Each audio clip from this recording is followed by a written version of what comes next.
Hey y'all, it's Callie and welcome back to another video. Today I'm doing my May wrap up. This month was definitely a lower reading month for me. I read so many audiobooks, it was absolutely crazy, almost double the amount of the highest audiobook listening month previously. So I was just really busy, had a lot of things going on. So audiobooks were usually the best way, and sometimes my physical books weren't all that exciting, so I was preferring to listen to audiobooks, and a lot of loans came through, but I still got a whole bunch of reading done. So I'm going to start with these 16 books by talking about the most recent book I finished to the one I finished at the beginning of the month, so let's just head on into it. The last audiobook I finished in May was Before I Fall by Lauren Oliver. I gave this one 1 out of 5 stars. I just really didn't appreciate it. The writing style was okay, but I didn't like any of the characters. They were all so annoying and they were just so incredibly flawed, unrealistically, to the point where it just wasn't believable and wasn't fun anymore because you couldn't relate, you didn't like them. There was really nothing going for the book. I think there were like maybe 2 times that I had something that was quotable, I would say, but other than that it was just a huge waste of time. I didn't like it at all. If you have this, I would not suggest picking it up at all. The last physical book I finished this month was Cry the Beloved Country by Alan Paton. It took me almost half of the month to read this 300-page book. This is about a Black priest in South Africa before apartheid. I believe this was written in the 1940s, so it was about 50 years before any of that was toppled. So it's very interesting considering that it talks about this Black priest as a character and it's mostly his relationship with this older white man near his community. And as their relationship develops, there's an altercation between their sons that ends very disastrously, and just how everything plays out. And it is very interesting to just hear about their lives, but the writing style was really tough to get through. It was hard to comprehend things, so it made the book really, really slow. And I just wasn't really in the mood when I picked it up ever, so I would read 10-15 pages at a time, put it down, so it took me such a long time to read it. I was also super busy in the weeks when I tried to read it, so it just didn't work out well for me. I gave this one 2 out of 5 stars. Next, I finished A Conjuring of Light by V.E. Schwab. I gave this one 4 out of 5 stars. I really enjoyed the content of the book. I loved seeing the development of the characters and just everything that went down. This is the last book in the Darker Shade of Magic series, but at the same time, with all 3 books in the series, they didn't really seem to connect super well. They each seemed like individual books, but with the same characters, kind of like companion novels more than a series, because you didn't really see any of what was gonna happen in the next book. You kind of just were like, okay, that seemed like an ending, but I guess we'll see what happens in the next one. But it was really interesting hearing about a little bit more about the background of some of our characters and getting to know them a little bit more and seeing their relationships develop with each other. And it was overall a really great book, but I listened to the audiobook, so I don't think it would have been worth it to sit and read all of these pages. I think it was like 624. It was not worth it to sit down and read, but I was glad I picked up the audiobook to just kind of get the series over with. I enjoyed it, but it wasn't like the best thing I've ever read. Then I listened to the audiobook for Along for the Ride by Sarah Dessen. I gave this one 5 out of 5 stars. I really, really loved it. I loved seeing the perspective of a girl whose parents are divorced, and then from the parent she's living with for the summer, her dad, he has a newborn baby and she's about to go off to college the next fall, and just seeing all of her relationships come to play and kind of struggling with not having the same childhood as everyone else. I just really, really enjoyed exploring this side I've never really seen before, a perspective that I haven't ever seen before, even though it was just a little bit different, seeing a relationship unfold. It was just so much fun making friends when you don't necessarily have a lot of girlfriends. It was just so fabulous and I unexpectedly absolutely loved it. I would highly suggest this. Then I finished the audiobook for The Cruel Prince by Holly Black. I gave this one 5 out of 5 stars. I absolutely loved it. It was just so much fun. I was really intrigued by all of the characters. There were some things that were said that I was definitely not down with, but I've heard that it gets better in the next one and I cannot wait. It looks like it's going to be so good. I'm really interested to see how everything's going to change and develop, and how I would say that the OTP that everybody loves was a little bit too spoilery for me, because you can't really see it that well in the first one until the end, and I kind of wanted to develop that and find that out on my own, because that was a big part of the book and you kind of already knew it, so it felt a little bit too spoilery. But other than that, I just really enjoyed my time reading it and listening to it. I listened to it really quickly. It was so much fun. Then I physically read The Warrior Heir by Cinda Williams-Chima. I gave this one 5 out of 5 stars. I absolutely loved it. This follows our main character, Jack, who lives in a small rural town in Ohio, and of course is living a normal 16-year-old life with his boyfriends, like guy friends. That's a better way to say it. And he lives with his mom, who's a single parent, and his aunt comes to visit, and she's like the cool aunt, and there is a lot going on, and he of course discovers that he is part magician or warrior or whatever they call the overarching type of magician. I don't know what I would call it technically, but this group of people have a stone kind of behind their heart, and that means that you have some sort of powers. He has a warrior stone, which makes him special because there are not a lot of them, and he comes to find out that he didn't have a stone at birth, it was implanted in him, so he's like this medical oddity in terms of this world. And it also means that he has to fight for someone, and his life is very precious to a lot of people, which also means it's not precious and he's going to be tried to be killed by this other group of people. Very interesting, very twisty-turny. It's a lot of just him and his perspective. If you're tired of a female main character in your fantasy YA novels, I would definitely suggest picking this one up, because it has a really strong mom and aunt figure as the female figures, but it mainly focuses on Jack and his friends and their like everyday lives. Then I finished the audiobook for Matched by Ali Kandi. I gave this one, I think, 2.5 or 3 stars. I enjoyed it for what it was. I liked seeing the new, fresh, contemporary take on a fantasy dystopia novel, but I also felt like it wasn't amazing and I didn't need to continue on with the series. This is all about a world where at 17 you are eligible to be matched, as long as that you haven't committed any sort of heinous crime or anything like that, and our main character is matched with somebody she knows from her town, which is something that is rare, and then when she goes to find out more about him, something goes down, things get crazy.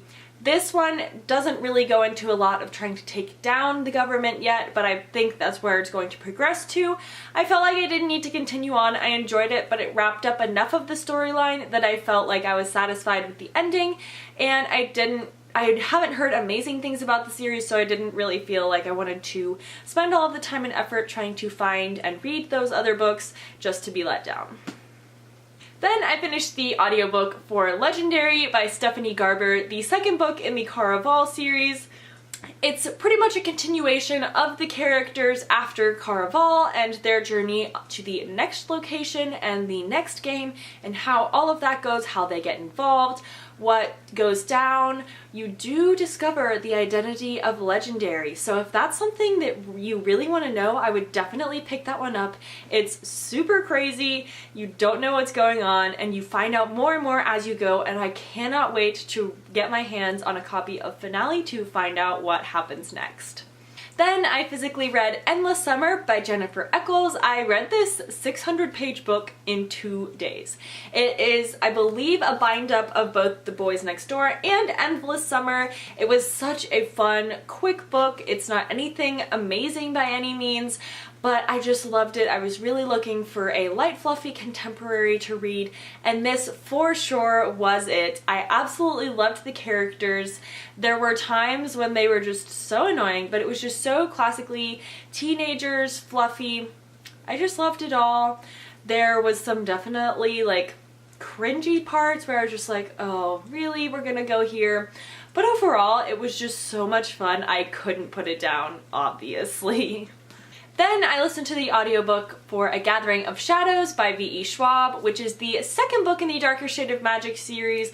I listened to that one and then A Conjuring of Light. Like I said, I really enjoyed the development of the characters in this one, but at the same time, it didn't really connect as well to the first book. I was kind of confused on where everything came from. It just kind of seemed to come out of nowhere just for the sake of extending the plot of the first one or extending the characters' plot lines, and that one was a little bit better about leading into the third book, but at the same time the ending just kind of was abrupt and random. I don't know. I enjoyed it, probably gave it 3 or 4 stars, but I didn't absolutely love it. Then I finished the physical book for Children of Blood and Bone by Tomi Adeyemi. I absolutely loved this one. I gave it 5 out of 5 stars for sure. This follows our main character, Zelly, who lives in a world that has magic banned.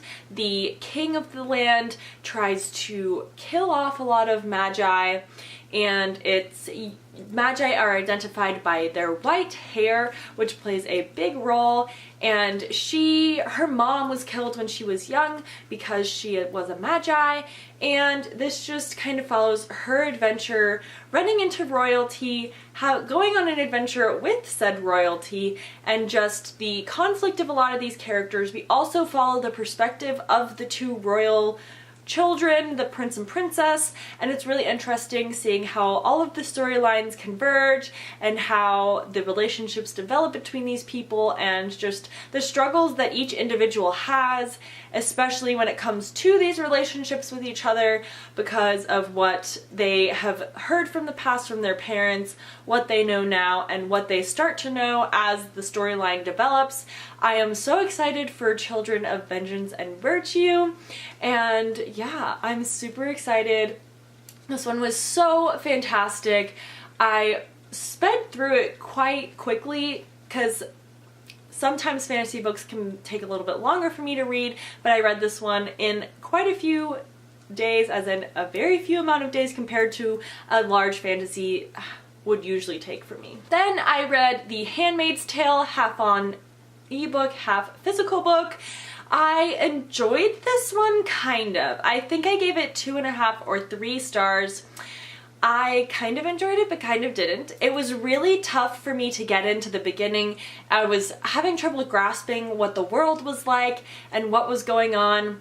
But then as I got farther and farther into it, as I started to understand, I was starting to really enjoy it, really intrigued in all the characters, interested to see what was going to happen. It seemed to end super abruptly, which I did not like at all. You are just building and building and building, and then it just ends. And I do not like endings like that, so I didn't enjoy this ending at all. It's why I didn't rate it as high as I was going to, because I couldn't. I didn't like that, and I have heard that the TV show picks up right where this book left off at the start of that season 2. So I'm interested to see. I will probably pick up the Testaments because I'm intrigued to see how she's going to extend it so much later, because this was published in the 80s and the second book is being published in 2019. And that's like 30 years of a gap. That's a long time, but I'm interested to see what it's gonna be like. Then I finished the audiobook for After You by Jojo Moyes. I really enjoyed my time reading this one. I liked seeing Lou's perspective and her storyline ironically, after the events of what goes down in Me Before You.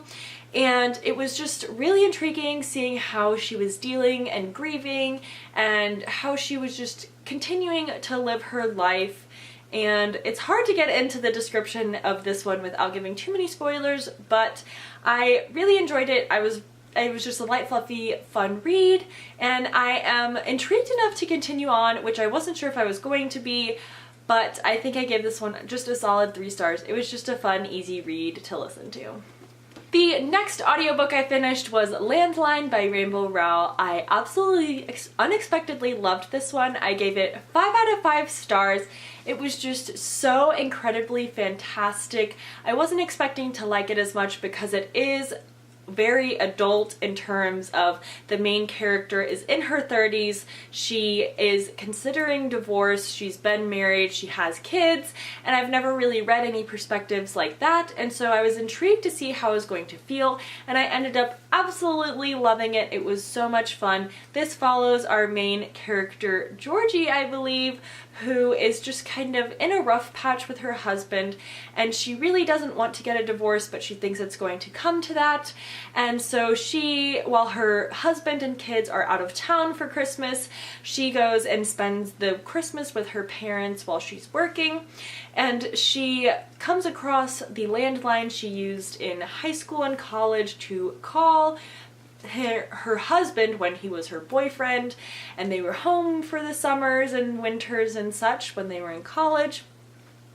And she somehow gets to call the old him. And so it's just kind of her in her head reconnecting with him and trying to figure out on her own and with this 20s version of her husband what was going wrong, how to fix it, and it was just so incredibly lovely. I just ate it up. It was so much fun. And then the first book I finished this month was The Inexplicable Logic of My Life by Benjamin Elias-Sons. I gave this one 5 out of 5 stars. I absolutely loved it so much.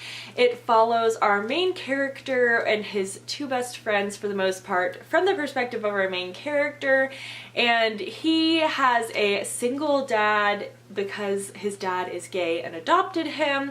It's very interesting because it's not the adopted story you would think, and so it follows him finding out more about why his mother had to kind of give him up for adoption, but when she passed away and such, and then following this dynamic of him with his adopted family that he has known his entire life because they did have a relationship with his real biological mother.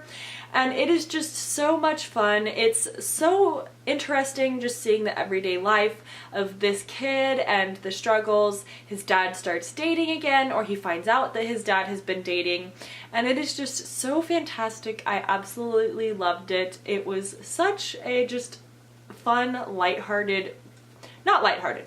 It was such a fun, light read with also some darker elements that I just really enjoyed. Those were the 16 books I read in the month of May. 10 of them were audiobooks, so it was definitely an audiobook heavy month. I have a feeling that June will be pretty similar. I'm doing a lot of traveling, so audiobooks are definitely the way to go. I cannot physically read in the car. It gives me such a headache. So I'm interested to see how much. There's a lot of bus riding in my foreseeable future for the next 2 weeks or so because I'm going to France and we're doing a lot of traveling, but since it's such a busy time of year, we are having to take buses because it's also a school trip. It's going to be really fun, but there's going to be lots of downtime for me to listen to audiobooks, take naps, read. I'm hoping, I think I'm only going to take 1 physical book, but we're gonna see how that goes, and I am super excited to see what June brings. I hope that you guys have enjoyed this video. If you did, please like, comment, and subscribe, and I will see you guys in the next one. Bye!